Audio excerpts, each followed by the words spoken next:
Another podcast, boys, and we have Scotty back. You obviously missed out the last episode because you were busy with your thesis. Tell us what's been going on. Well, I've finally submitted it, bro, which is exciting. Congratulations. I'd like to say there was nothing in it, but over 3 nights, I slept just on 10 hours. It was 3 a.m. finishes and then up at 5:36. One of the mornings I slept into 6:30 because I was like, I'm just broken.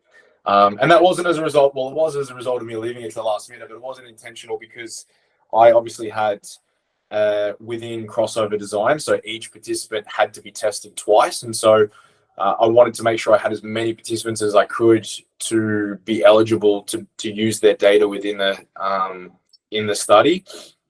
And so there was 2 that were due to get their period that week that it was due. And so I ran the last person did their testing on Thursday. So then I had to run all of the statistical analysis on all of those 15 subjects. And then once you have that, you can finish it. So most of it had been written with the exception of the results. And then the discussion, I had an idea of which the direction was going. But again, until you have the specifics and exact p-values and correlations and things like that, you can't really go into the detail. And you guys will have saw that SPSS book that I held up. SPSS, anyone that's done postgraduate, a PhD or a master's will know it's the software that you use to calculate everything. And it's not an area of a great strength of mine, although I would say now I am reasonably good at it because this book saved me as well as lots of time looking at examples and going through old lecture notes. But anyway, everything was done. And so I submitted it on Sunday night, but it was just a beast that week. I just basically didn't sleep. And so, it's kind of a nice, relaxing feeling, but equally tonight at 8:30, which is 11 o'clock over in the UK, I have my Viva. So it's a little bit different in the UK when you do a PhD or a master's and you submit your thesis, you have to defend your Viva. You have to defend your thesis. So Viva is just like basically, I've got 3 experts and your supervisor. I've got Michael Trimboli, Michael Galanti, and Jennifer Morell that I've got to sit in front of the screen, and they're going to pick apart every single thing they can think of in my paper. They basically just look for holes, and you have to basically explain why you saw what you saw. Why do you think this happened? Did you expect to see that? What are some things that you've done to control for A, B, C, D, E, F, G? And so you basically just have to defend it. And then once that's done, then I'm done. So can they make you go back and redo things, retest things, maybe rewrite things, that kind of stuff? No, so when you submit it, so I'll actually show you guys the document itself is like 58 pages or something, but it's got all of the SPS output. So to stop someone from saying, oh, in my study, carbohydrate influenced exercise like performance and muscular endurance was better at a p-value of 0.01, which would be like if you were to run this study 99 times out of 100, we'd see the same result. If you were to do that and they were to look at it and be like, wow, that's really intense, they have the statistics, they can go back and have a look. And so part of the results section of your paper, you have to explain. I'm happy to send it to you guys so you can actually have a read of it, but it gives you context in terms of this is how you arrived at that.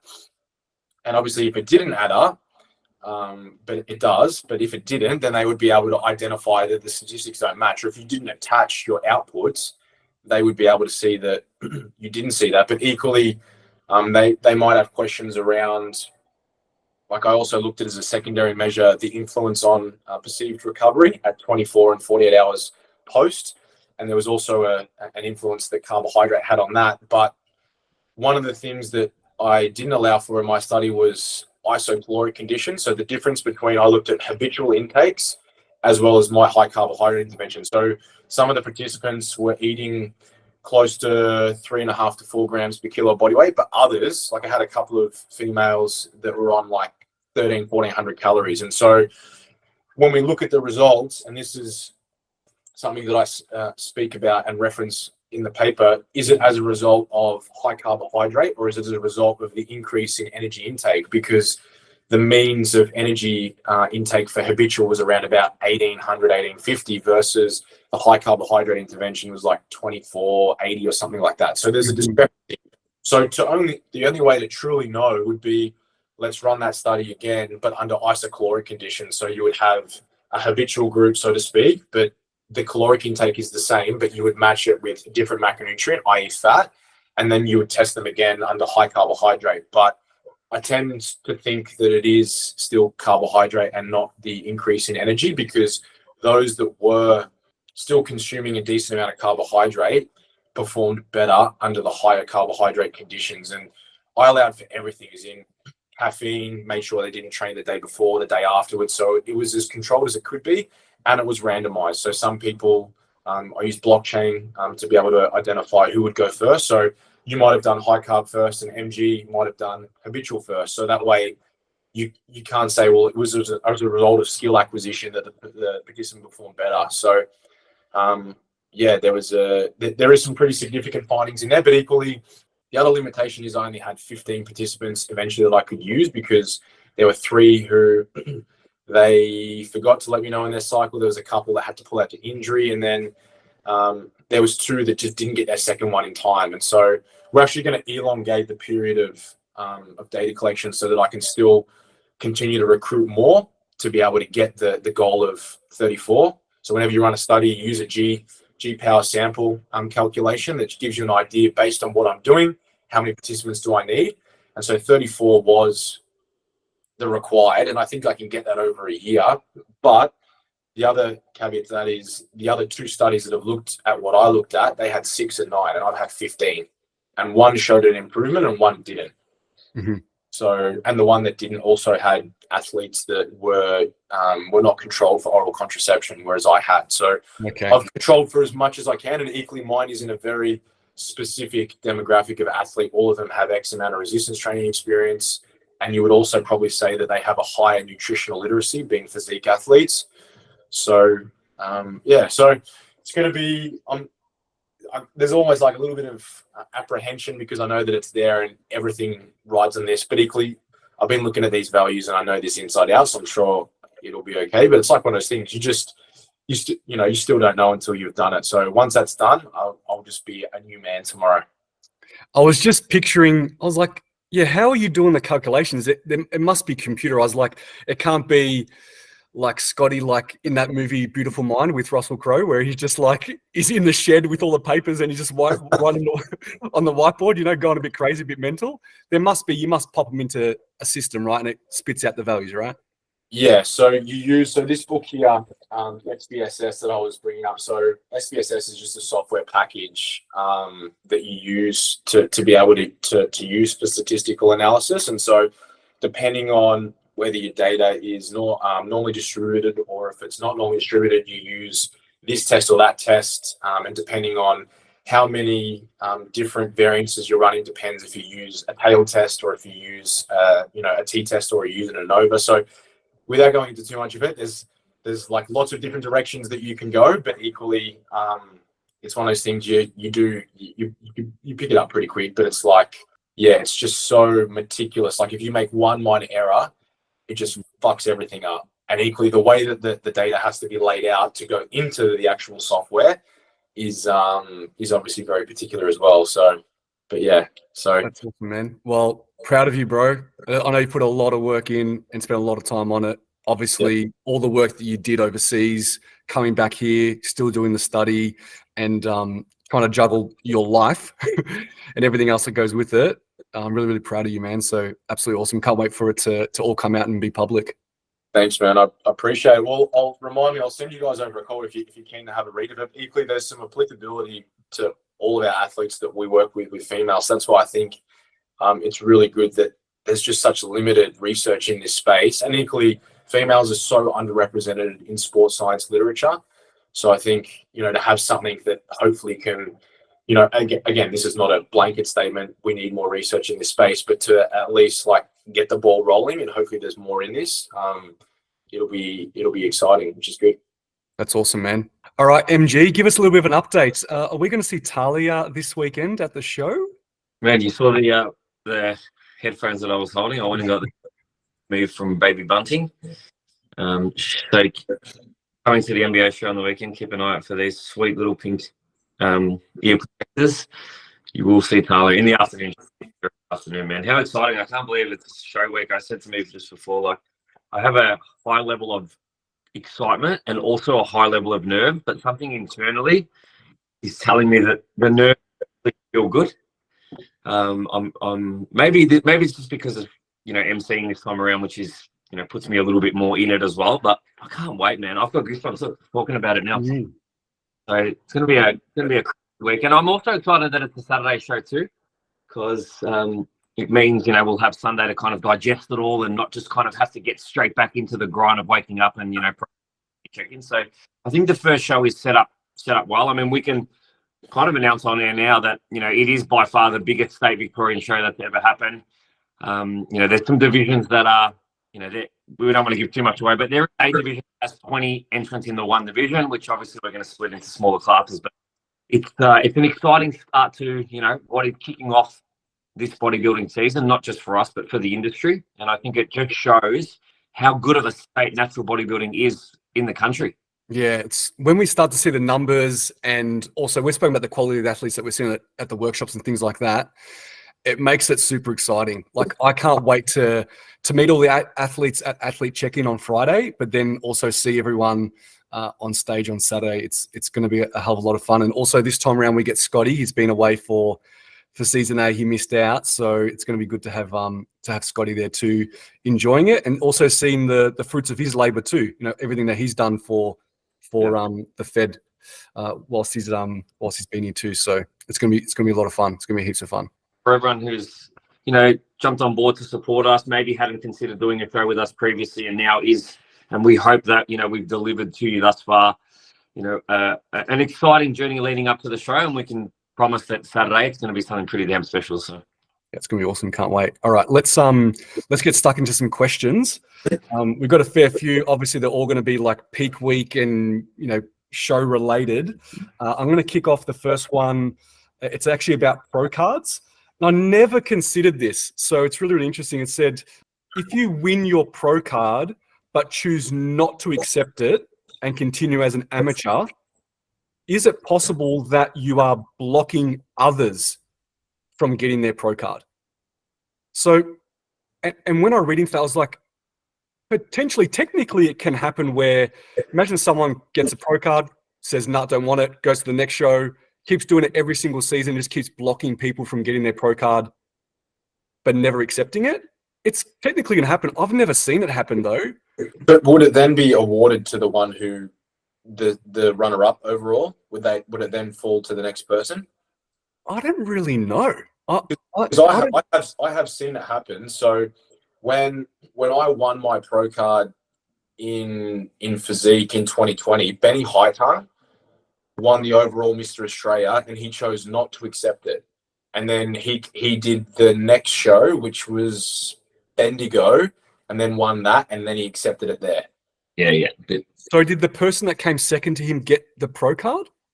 That's a good question. I don't know. I don't think so. No, he didn't. No, he didn't. Yeah. There was no card awarded, so that person, they missed out. Yeah, so I think what this person's saying is, potentially, can someone just keep doing that? Yeah, I mean, yeah. You wouldn't think it would happen, because I mean, I know from Benny's perspective, we've been guiding for like 50 weeks, and he was like, "Bro, I don't want to just do one show," and there were no pro shows that year, so I totally got it.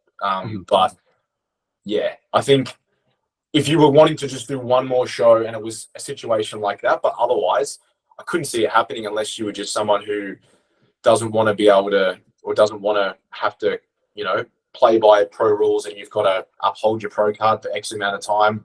Mm-hmm. You got to keep paying your fees. I don't know. Yeah, I think I've seen it happen before where somebody has won an overall in a state that's not their own state, and they didn't want to accept that pro card because they wanted to try and earn it in their own state.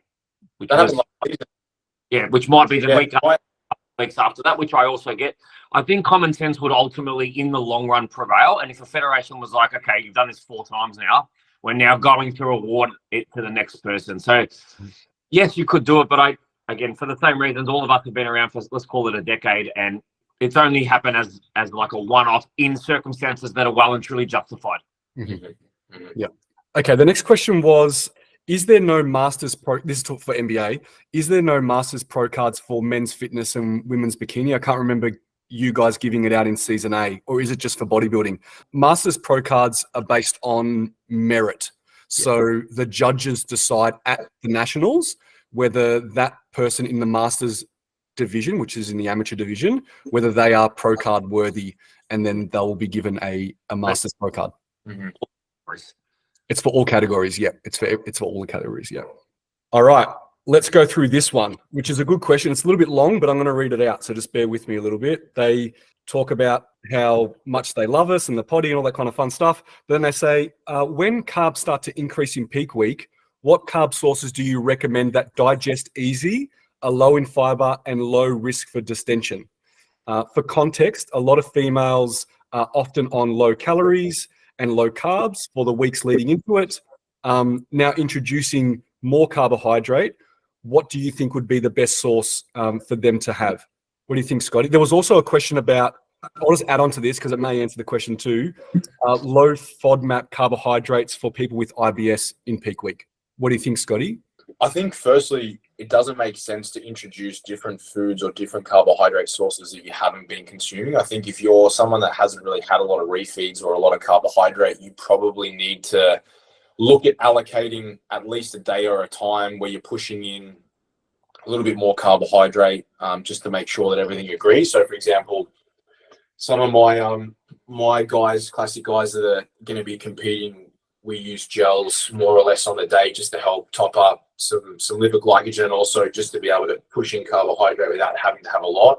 If they haven't had this gel before, then they'll trial it a few days out intra-workout to make sure it's good, digests well, it was crazy, it worked. And so that is a way that you can obviously gauge it if you haven't. But I think sticking to, if you're talking about easy digesting carbohydrate sources, you want to think about simple carbohydrates. You also want to consider the glucose fructose ratio in terms of the amount of carbohydrate you're trying to onboard. But things like rice cakes, rice flour for cream of rice, just anything that is low fat and is low fiber is usually going to be what you want to have, just to make sure that you're staying within those parameters. For someone like yourself too, you obviously try to maybe go for like gluten-free options, right? Yeah, well, I'm a celiac, so I have to. So for me, like for context, when I competed, it was literally cream of rice with every meal, except I think my first meal might have had, it was like the day before, it would have been YoPro with some high fiber cereal, and some fruit first thing in the morning. And then from there, it was basically cream of rice with protein powder, because again, it's hydrolyzed, isolate, digests really easy. And then I would use for my fats, if I needed more fats, I would use peanut butter. Again, I would use banana as a means of topping up with some fructose if I needed to. You could use honey and rice cakes, things of that nature, but you want to keep it pretty simplistic.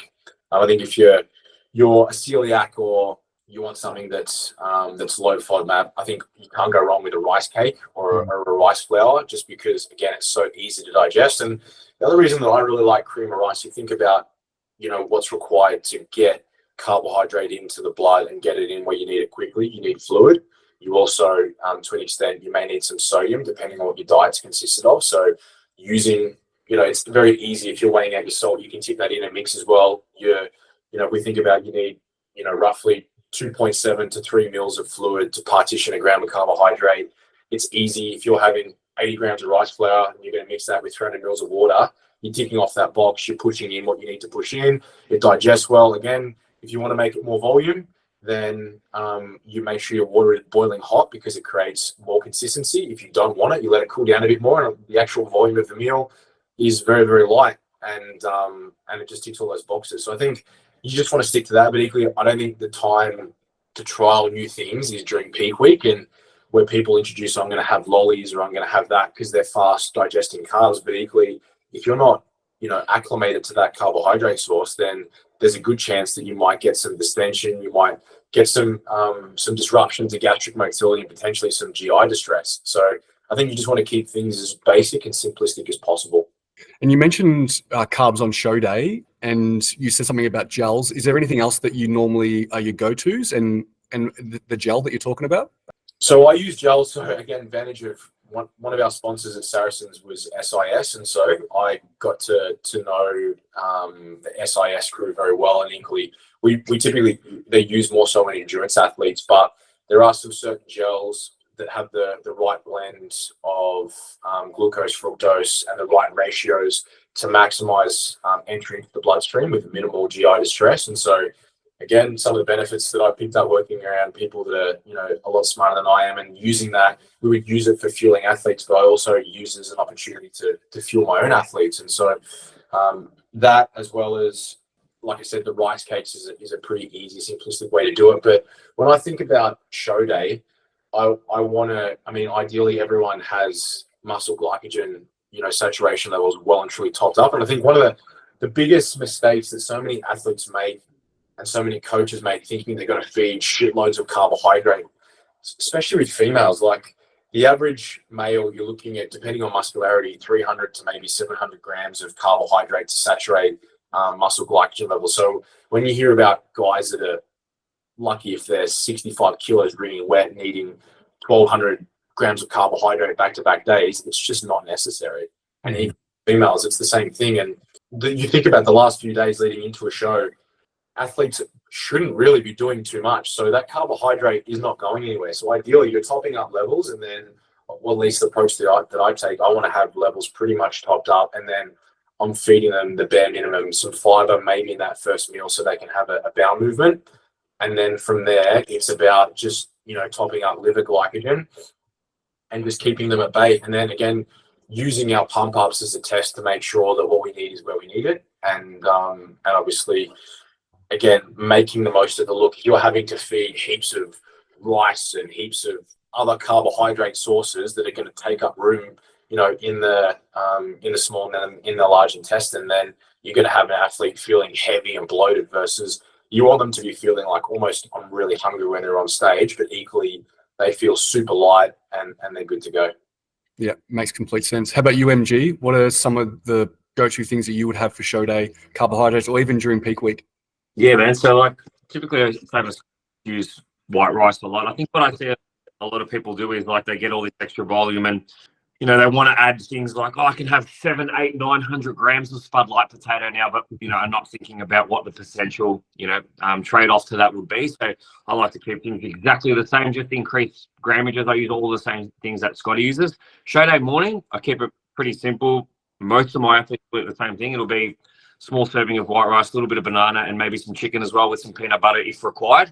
And that's pretty much it, man. Everything stays virtually the same. Yeah, I'm pretty much the same too. The only thing I would do is during peak week and with the higher carbs, use things like bananas and potatoes and even some spinach for some greens, just for the potassium, to make sure they're having enough in their diet. Because normally, if you're on low calories, you're probably not ticking that box there. But other than that, it's pretty similar. All the basics, especially on show day, it's rice cakes and honey, maybe some snakes, Allen snakes, lollies, and things like that. But that's as it should be. And then probably the other thing, man, that a bit of a misconception. We've spoken about it a lot, but my athletes ask me about all the time is, all right, what do I do this week with hydration? And typically, most athletes should already be hydrated, and really you shouldn't have to do too much more. I would typically say for one of my athletes who's already hydrated, drinking 3.5 a day, just bump up and have an extra 500 mils just to ensure that you are perfectly hydrated. But you certainly do not need to go from 3.5 liters up to 7. Mm-hmm. Yeah. It's not doing anything more beneficial. It still happens out there. I even have athletes that, I'm prepping that I've given them their peak week plan, and it's like, oh, it's only 500 mils more than what I've been drinking. It's like, aren't I supposed to have way more? It's like, no, you're still not. That misconception is still definitely out there. Why people feel the need to drink 8, 9, 10 liters. We've seen it on this potty before. Still blows my mind. But all you are trying to do from a hydration perspective in peak week is ensure that you have adequate levels of hydration. Above and beyond that, you don't really need any more. I know what Scotty's thinking because he's smiling. He's probably thinking about diluting sodium and how that can having too much. Yeah, you're nodding. Is that what you're thinking? Yeah.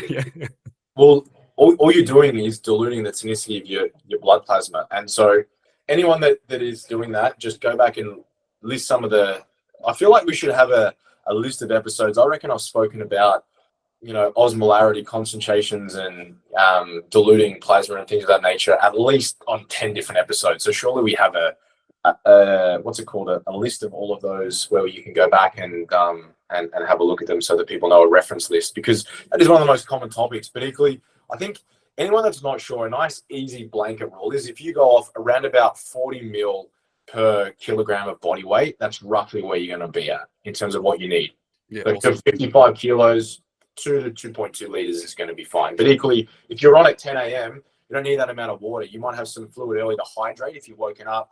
And this is where an area that I use to assess my athletes' hydration level is I use their WOT rating. So I have a schematic that I send my athletes that encompasses their weight, the color of their urine, and their perception of thirst. And so I also attach a chart to give some direction and some indice around like, okay, well, where should I be in regards to that? And that helps me prescribe where their hydration levels are at and gives me some clarity around where I want them to be at, so that we want you to be here so that we're X amount of hours out. And then at least that way we don't have to give you much fluid, not because we're trying to dehydrate you, but more so that you don't have to go to the bathroom and to pee. So I think that can be really, really advantageous as well. Awesome. Yeah, I think maybe like I did with the reverse diet and recovery phase, where I put the potty together and I made all these clips. Yeah, and I made a full episode. I think maybe I need to do that. That would be very useful to people. But equally, like I said, there's multiple episodes where we've spoken about the importance of, not putting yourself in a position where you become, hypernatremic. Yeah. I'm going to go to the next question, and this came off the back of our potty when we spoke about keto for comp prep. Mm-hmm. And this question was more about fat loading in peak week and whether it's beneficial to do that to top up into muscular triglycerides. Now, I know we've spoken about this before about you want to have some fats while you're carbon up, right? So you can top up both. But this is more so, would you do like a fat load before you do a carb load, or would you just do a fat load and not even worry about carbs? So what do you think, Scotty? So topping up intramuscular triglycerides, like there's definitely an argument to say that like it can make a difference. Again, if you're talking about most males, maybe 150 to 200 grams is what they're going to need. But again, it's bespoke to every individual. It's different. That's going off the research that I'm aware of. But for me, typically, if I'm, this is where it's just so dependent on the athlete. Like if I use, say, someone like Riley Timmins, who is well and truly stage ready, he isn't doing a deplete replete. He has just been at maintenance, and his calories haven't really changed other than we just assess based on how he feels after every workout, making sure he's topped. And then the only thing that we do is that we follow a low residue diet the day before, and we push in a bit more fat the day before just to make sure everything sticks. But equally, it's a way for us to still get calories in without really needing to feed him a lot.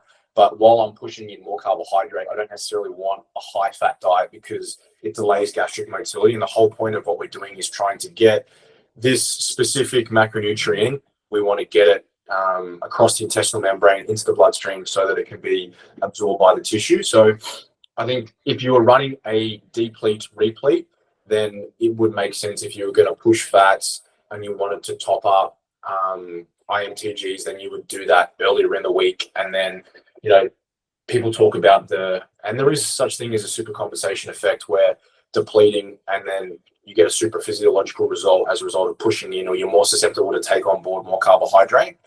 And it's actually more pronounced. And this is something that I found in my research if you've got a female, and this is where my paper I think will be applicable to female athletes. Say you get your period or you've just commenced your bleed and you're 2 days out, there is good research to support that your ability to partition carbohydrate and store it is diminished. And so to help mitigate that, you need to potentially take on board more than you would. So, say maybe you can get away with 350 grams of carbs and you're completely topped up. Maybe you need more like 425, or you need another day's worth. And that's where you have to use other tools like using caffeine, again, using a different transport, so that blend between glucose and fructose, and also spacing out your meals. So everyone's approach is going to be different, but if you are someone that's following a deplete replete scenario, then I think it would make sense that maybe you might have a little bit more high fat earlier in the week. But I'm not talking about a crazy fat load like 200 grams of fat. If your baseline fats are like 40, maybe you're having, 60, something like that. Again, bearing in mind, we're talking about females, 150 grams is going to be more than enough topped up. And again, bearing in mind that it's not all completely running away unless you're doing heaps of cardio. And obviously fats are going to be, if you're doing cardio, you're probably working below 65% of VO2 max. So fats are probably going to be our primary substrate. But aside from that, most people are tapering down.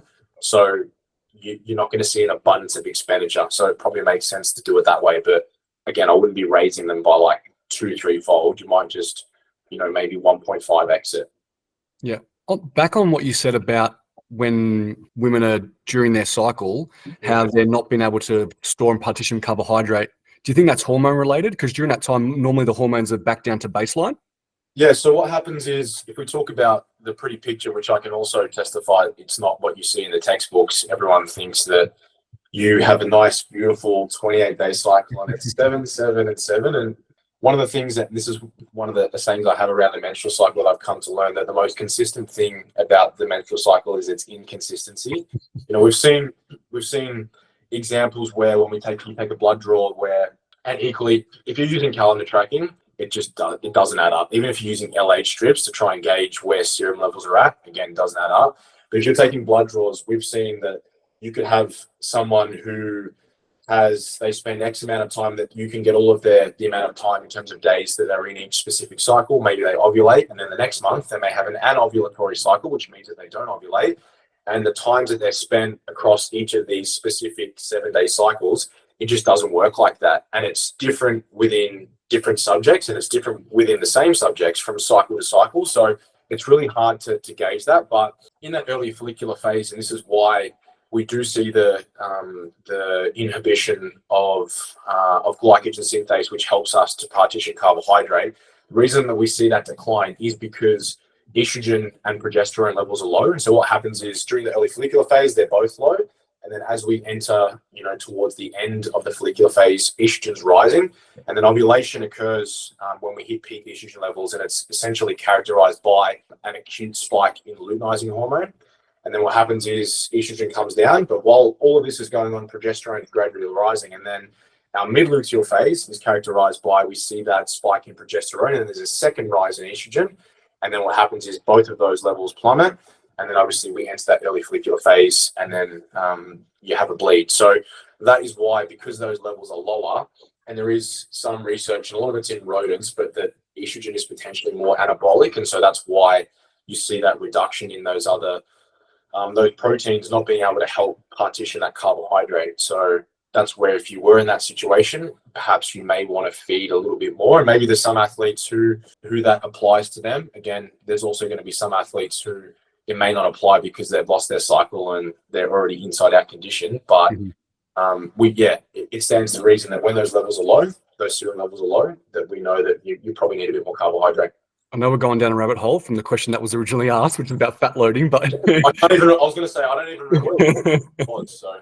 But one more thing, is that one of the reasons why that whenever you want to get a female to get a blood test, it's normally during those first couple of days of their bleed, because that's when the hormones are going to be the most stable? No, so normally I would do it a few days before, because you would expect to see.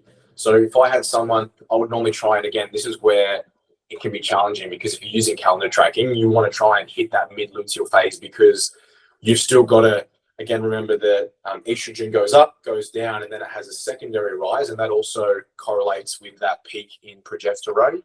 And so that's usually when you would want to have it done. I would normally say around about 5 to 7 days before you anticipate that you would have your bleed, because it gives you more of an indication of where things are at. Yeah, because if you get it done there, at least there are some hormones in the system that can be tested. Exactly. Whereas if you do it during the bleed, they're all low, right? Yeah, I mean, you'll see that once the bleed finishes, estrogen, it goes like this. I don't know if anyone can actually see where my hand is pointing. If you're on Spotify, I'm just going across the screen, and then it starts to rise, and then it comes down. But equally, in that mid-luteal phase, you see that spike in progesterone and in estradiol. So it's like you would be able to use that. And equally, if you were to get an IMED blood panel, it will give you an indication based on when you had it done. It's just, I always recommend with my females, if you're going to do it, try and tailor it so that it is within that sort of 7-day period from when you anticipate that you're going to commence a bleed.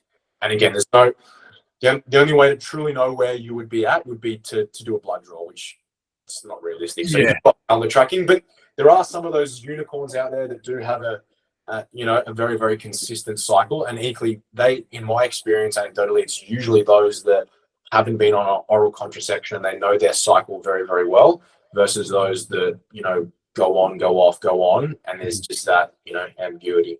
Yeah. All right. So back to fat loading. Here I was thinking that we were going to do I feel I'm just getting my vibe out. You guys are just texting me a little bit earlier to make sure that You're on, man. There's no questions about that. That's why I'm doing this, Scotty, just to get you ready, just to prepare you a little bit. This is your peak week. Yeah.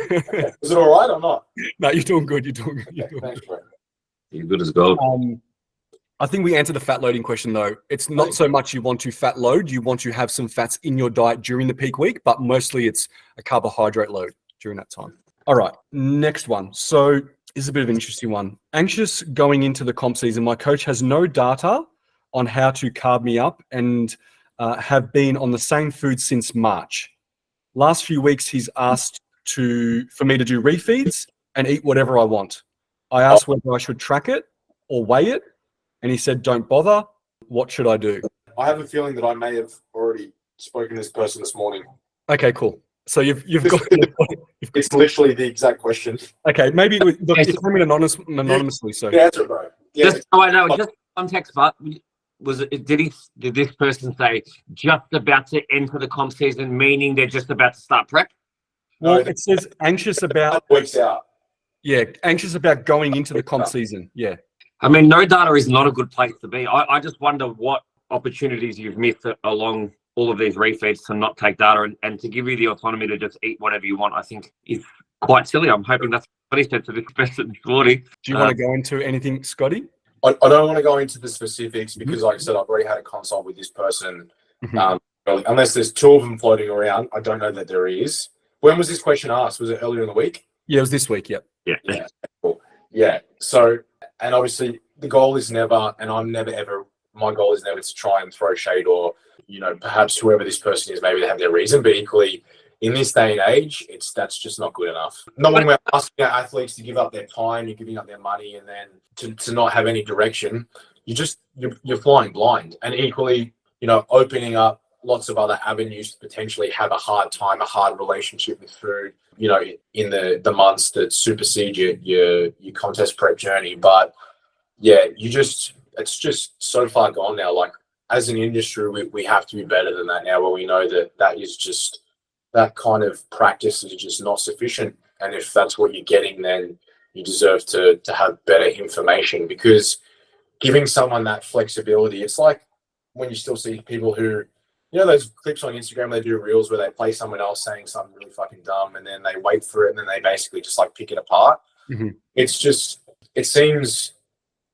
it blows my mind that is still occurring, but unfortunately it still probably is people that say a calorie is not a calorie, and that this food is better than that food, and just blanket statements like that. But if you don't have any direction, and my philosophy is if you can't measure it, then how on earth can you manipulate it?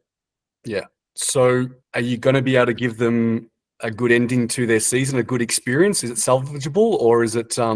Yeah, I definitely think it is. And this athlete has tremendous potential, but equally just hasn't had the ship being steered in the right direction. But I think she's a very, very intelligent person. I'm sure that I'm confident now that she has the skill set and the resources and the guidance in terms of next steps and what she needs to do going forward to help mitigate where she's at. But equally is understanding that it is a bit of a rocky road that she's going to face if she wants to push on, because there's other steps that need to be made in order to get to where she wants to get to. But I'm very confident that she'll be more than fine. But if anyone else is experiencing that, I would say that if you are being told to not to worry about it or to not track something, I just think that you have to ask the question as to why. And if you don't have a reason, then that's periodization 101.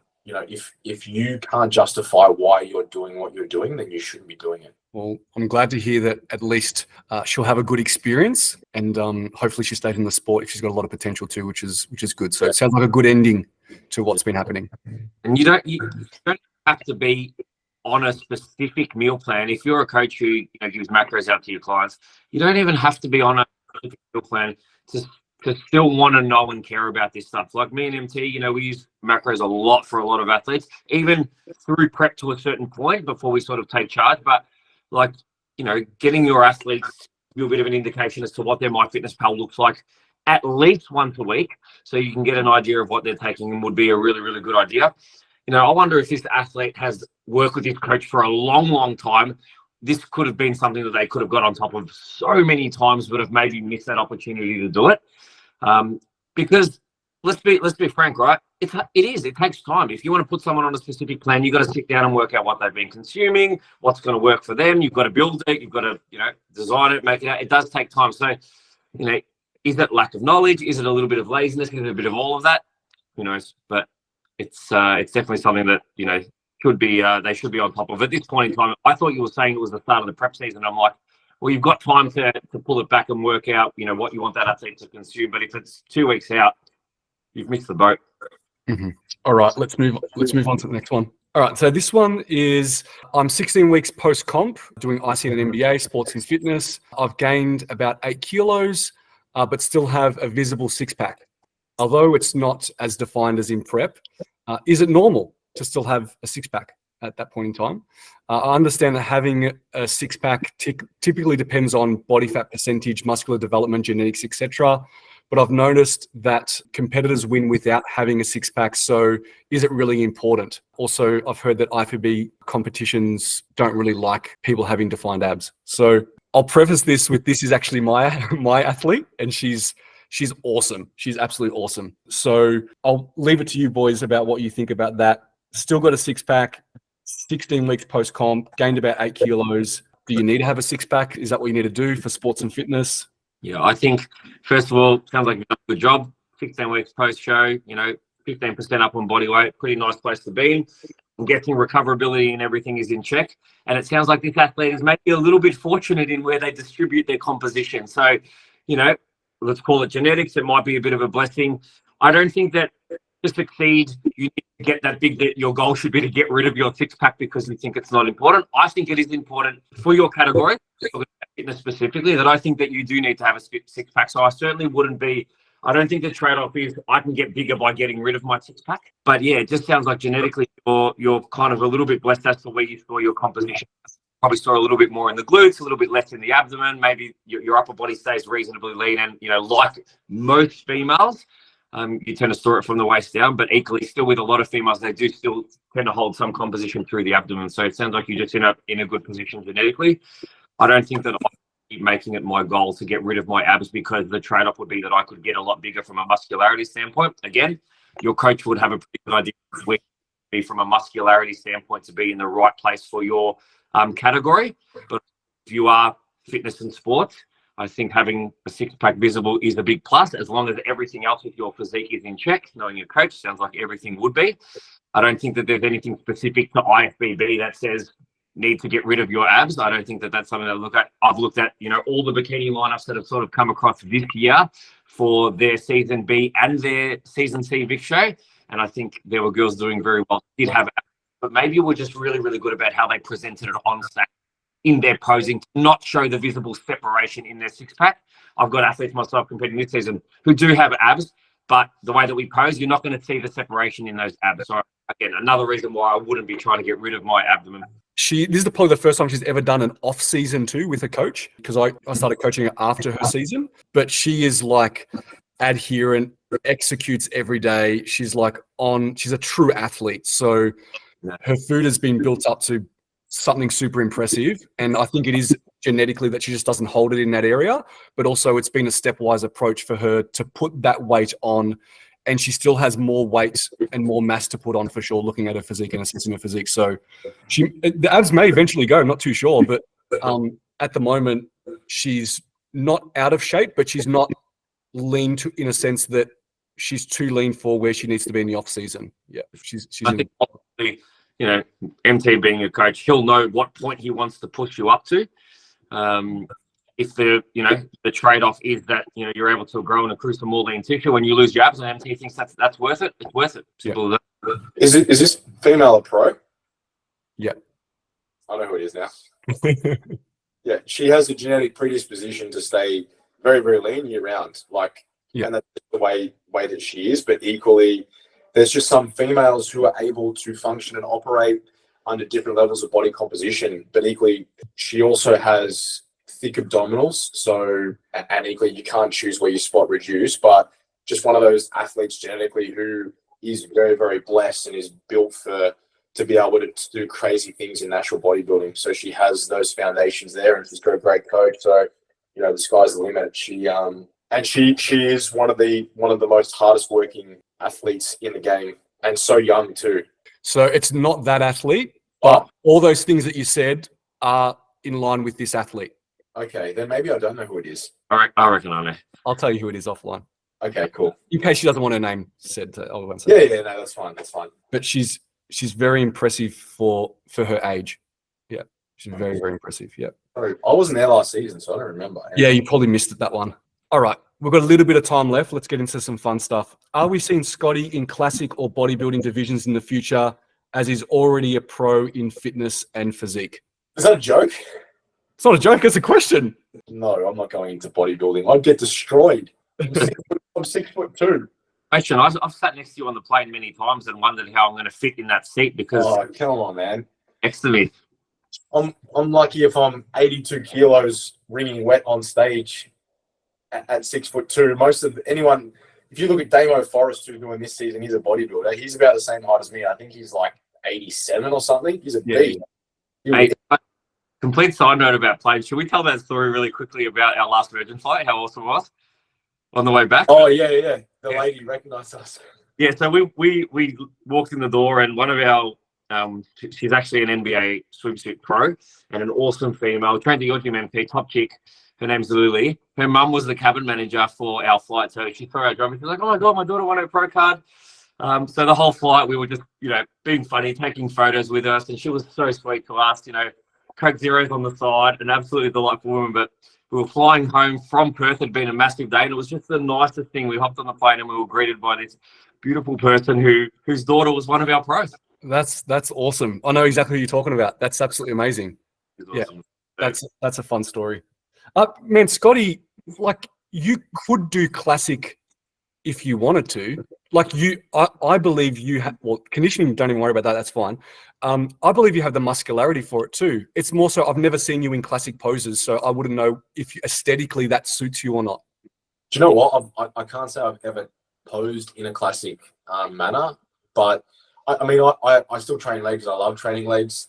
I don't know if I would be big enough for classic, mate. Like, mate. What area on a self-assessment in your own, you know, your own opinion, you think you would want to bring up to really say, okay, if I had bigger that and that, I probably would do classic?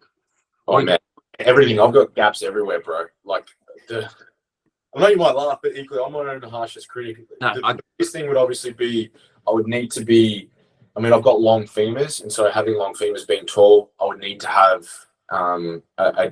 a bigger set of wheels. Like, granted, I'm trying to do that. Like, I squat heavy, I deadlift heavy, and they definitely are getting bigger. But I think just more mass across the board, and I would need to probably blow up my shoulders a bit more to try and create that. I naturally have a pretty tiny waist, but to help, if you had guys that were a bit bigger, to be able to show more shape because I do have a small waist, you know, a bit more width, and then some bigger legs. And then maybe if I learn, I haven't ever done any classic posing. Maybe MT, if you can teach me. But, you know, like, maybe the next time I roll around, I think in my head, it's funny you say that, because when Jen asked me the other day, when do you reckon you would go around again?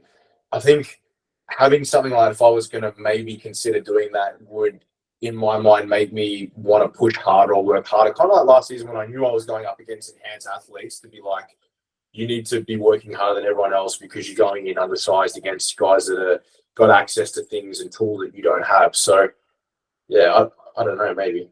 We had that question too. Are MT and Scotty competing next year still?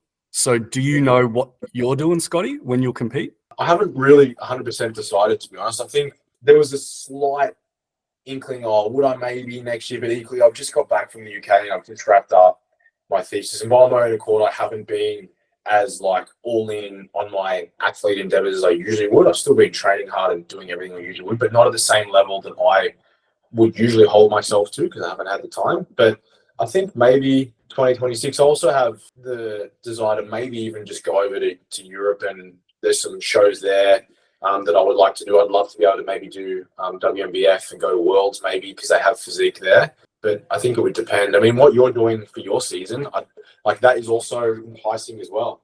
And it would be cool to go around with someone else. But I mean, we've locked in what you're doing. Do you want to share with everyone what your plans are, MT? Yeah, so I was going to do next year, 2025, but decided to do 2026 because by that time I would have hit the age of 40, which I'll be turning 40 December next year. So in 2026, I will be 40. And I think that's just a cool thing to be like, oh, I'm competing now that I'm 40. I think it's a cool thing to do. I think obviously I'm like you guys, always more time training in the off season is only going to do me good. So more time training, gaining is only going to help me bring a better physique. So they're the two big reasons why I decided to push out to 2026. Also, I think next year will just be a big year, just like from a work perspective. So I think that giving ourselves another full year running MBA and ironing out any kinks, and also changing some of the things I do in my coaching business will then help me be able to focus a little bit more in 2026 on competing. And you know which season you're doing? Yeah, so I'm thinking mid-year, depending on what shows line up in what federations, and potentially if there's anything overseas, like an Asian country or something like that, or So I'm thinking around that time. Also, it'll allow our bigger seasons to go through with clients and also with the federation, and then I can compete during that time there. What about MG? I know you've had a couple of injuries and stuff like that. Have you thought about anything? I'm kind of in no man's land at the moment, to be honest, bro. I went through the back, got that better, and I've got some knee, everybody knows, which I'm going to have to sort those out before I really pencil anything in and get after it. I'm so limited in what I can do at the moment. In terms of lower body exercises, there's a ton that just I can't complete. So if I can get this under control, my plan is to get through the season with the shows with NBA, and then I'll likely need to go in and get another arthroscope. I've got a massive cyst at the back of my knee. It's caused me a lot of grief, and I've got some arthritis in the knee already, and the meniscus on that medial side is very, very worn and very bad as well. So there's some floating bits too. So I'll need an arthroscope, but just with all the travel we've got coming up and obviously NBA, I just don't have time to get that done right at this point in time. I'm functional, it's fine. So I'll have to deal with that. So if I have that sorted by Christmas, likely I'll need, 9 months to kind of get myself back into a position where I've, got my level of muscularity back to something that I'm happy with before I could consider. So it's probably 2026 for me too, man. I always wanted to do my next show with you. So mid-year 2026 is probably what I have in my mind. I just haven't got the ability to confirm it. Are you still sticking to men's physique? Because that's what I'm going to be doing. Yeah, man. I mean, for me to do fitness for my height, I have to be 72 kilos. I think I did last time at 78. And, maybe there was a couple more kilos I could have got off, but there wasn't 5. No. I feel like in an NBA, you'd have to be physique. But, I mean, if you wanted to do it in fitness, like some of the fitness pros, I mean, there's a big difference in ICN, for example, between fitness and physique. Like the physique guys they're a lot bigger, I think. But equally, to be fair, we've got some pretty big physique pros as well. Like, what's his name? Earl, that's right, Earl. Yeah. And even the guy that I competed against, Matt Lewindy, he's a big dude as well, who did the pro show last year. And I think he actually won the Pro Olympia. In that same year, he went over to the Olympia in America. So there's definitely some good guys there. But yeah, I think you've stepped up to men's physique. But as you said, you haven't really been able to get after it as you would. But it's the beauty about muscle memory, man. Once you get everything sorted, all of that tissue will come back pretty quick. Yeah. And I'm still in the gym, 4 days a week. Obviously, upper body hasn't missed a beat, so I haven't taken any time off, man, other than when the injuries occurred and I wasn't able to walk or with my back and stuff. But otherwise, I'm still been in there 4 days, just limited with my lower movements. But I'll be back. 100%. And just while we end on that, awesome, how much your back has recovered. Like we were talking about surgery, right? Absolutely, man. I was 2 days out from having it. Yeah. So well done for sticking through and doing everything you need to do to get it back to being healthy. And his knee is just like, even when we're walking in the airport, he's walking and then he just looks like he's going to fall over. And I'm like, bro, you all right? And his knee just buckles. Like when he says his knee's fucked, his knee is, yeah, it's a new one.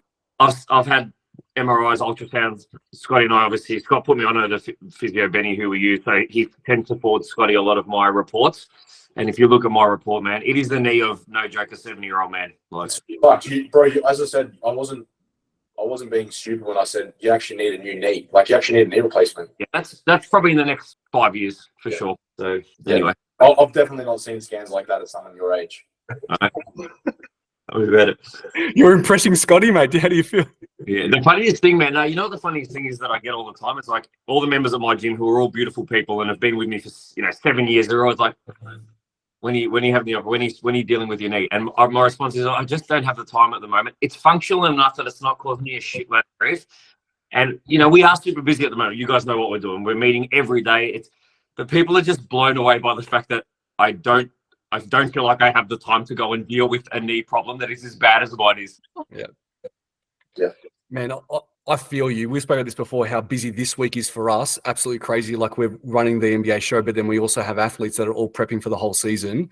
Scotty's finishing off his thesis and about to go into judgment day. So there's a lot. I get it if you're delaying things because, we're flat out, but hopefully after this season. Being able to MC these shows, I want to be up and about and on my feet to do that. I don't want to have to not do it because I've had to have the op. So I'm doing it a little bit for me too. So, it's self-inflicted. I get it. I don't feel sorry for myself in any way. When I get to the end of this season, I'll have the right time to do it then. Awesome. All right, we'll wrap it up there. I know we had a bit of a discussion about us towards the end, but hopefully everything else was super useful for everyone else. Obviously, I'm going to see you guys on Friday. Going to see probably majority of the athletes too on Friday. Tomorrow, bro. We've got to... We'll see Scotty and I tomorrow, Friday. I'll see you tomorrow, at MG's. Yeah, 10:30. Yeah, awesome. Other than that, we'll see a bunch of people on the weekend, and then we'll probably see another bunch of people the following weekend and every weekend after that for about 7 weeks. So. Can't wait to see you guys in person. All right, everyone. See ya.